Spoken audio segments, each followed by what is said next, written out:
Bo'yingiz o'smayotganidan xavotirdamisiz? Agar sizning yoshingiz 10 yoshdan 20 yoshgacha bo'lsa, unda pakana bo'lib qolishdan qo'rqmang.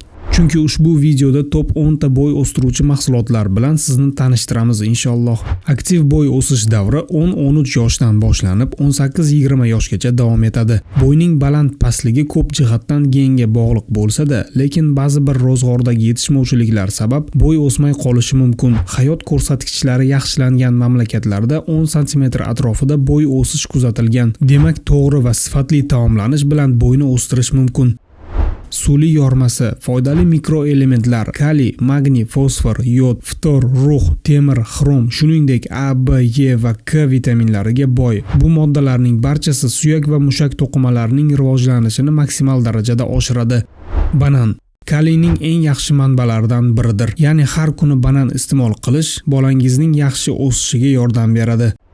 Dukkaklilar o'simlik oqsili va B guruh vitaminlari manbai, shuningdek mushaklar va suyaklarning faol o'sishiga hissa qo'shadigan vitaminlar va mikroelementlar majmuasiga ega.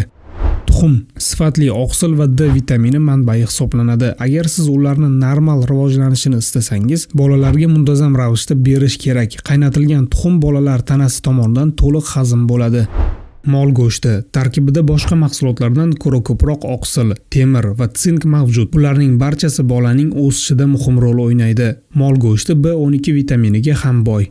Dengiz mahsulotlari yuqori sifatli oqsilning yana bir manbai. Bundan tashqari rekord miqdordagi B12 vitamini miyani rag'batlantiradi. Kechqurun har qanday dengiz mahsulotlarini iste'mol qilish tavsiya etiladi, chunki ular juda ko'p oqsil va yod elementiga boy. Bola uyqu paytida o'sish gormoni ishlab chiqarishini rag'batlantiradi. Yong'oq foydalari, xususan tananing o'sishi va rivojlanishiga foydali ta'siri Gippokrat davridan beri ma'lum bo'lib, u o'z risolalarida buni ta'kidlagan. Tvorog organizm tomonidan oqsillarni hazm qilish qulayligi bo'yicha shubhasiz yetakchi hisoblanadi. Shuning uchun u bolalarning ratsionida bo'lishi kerak. Bu esa suyaklar va tishlarning holatiga ijobiy ta'sir qiladi.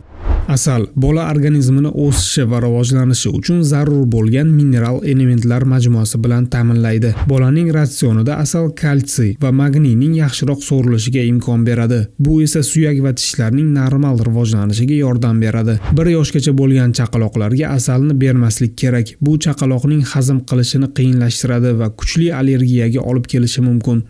Olma. Ular kaliy, magniy, kalsiy, beta-karotin, B guruh vitaminlari va suyak zichligini sezilarli darajada oshirishi mumkin bo'lgan boshqa ko'plab foydali moddalarga boy. Bundan tashqari boshqa mevalardan farqli o'laroq faqat olma suyaklarni mustahkamlash uchun eng yaxshi bo'lgan borni o'zida saqlaydi. Video foydali bo'lgan bo'lsa, boshqalarga ham yetib borishligi uchun like bosishni unutmaysiz degan umiddamiz. Bo'y o'sishidan ortda qolayotgan yaqinlaringiz bo'lsa, bu videoni ularga yuborib qo'ying.